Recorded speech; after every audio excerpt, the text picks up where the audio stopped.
"We are ready to sit down with them," Pompeo told a joint news conference with his Swiss counterpart Ignazio Cassis at the impressive medieval Castelgrande castle in Bellinzona, nestled in the Alps in Switzerland's Italian-speaking Ticino region. He was reacting to comments made by Iranian President Hassan Rouhani on Saturday, insisting that his country would not be bullied into talks with the United States, and that any dialogue between the two countries needed to be grounded in respect. Iranian Foreign Minister Mohammad Javad Zarif also said in an interview with the American network ABC broadcast Sunday that it was not very likely that Tehran would agree to talks with the U.S. anytime soon. U.S. President Donald Trump, he said, is imposing pressure. This may work in a real estate market. It does not work in dealing with Iran, he said, insisting that threats against Iran never work. Try respect. That may work. Malign activity. Nonetheless, Pompeo's comments mark the first time the Trump administration has offered no-strings-attached talks since the recent escalation began in the wake of the U.S. withdrawal from a hard-won 2015 nuclear deal between Tehran and world powers. But Pompeo stressed that the American effort to fundamentally reverse the malign activity of this Islamic Republic, this revolutionary force, is going to continue.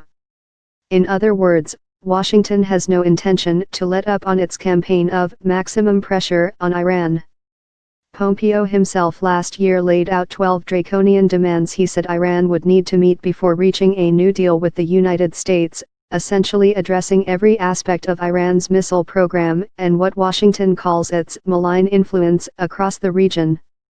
Washington has since reimposed sanctions, and has been locked in an increasingly tense standoff with Tehran. Last month it deployed an aircraft carrier task force, B-52 bombers and an amphibious assault ship to the Gulf, along with additional troops against what Washington's leaders believed was an imminent Iranian plan to attack U.S. assets. But at the same time, Trump has over the past week toned down the rhetoric, saying Washington does not seek regime change in Iran and holding out the possibility of talks. Swiss mediation?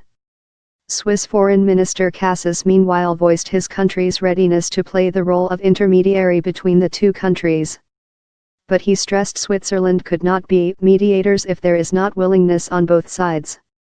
Pompeo did not respond directly to this request, but he rejected the notion that U.S. sanctions were causing suffering, instead blaming the leadership in Tehran. "The challenges facing Iranians are not caused by our economic sanctions," he said. "They are caused by 40 years of the Islamic regime not taking care of their people and instead using their resources to destroy lives." He meanwhile preferred to remain discreet about efforts, largely led by Switzerland, to ensure the release of a handful of American citizens being held in Iran, stating only that the issue was a top priority for Trump, and that Washington is working with all willing nations to assist us.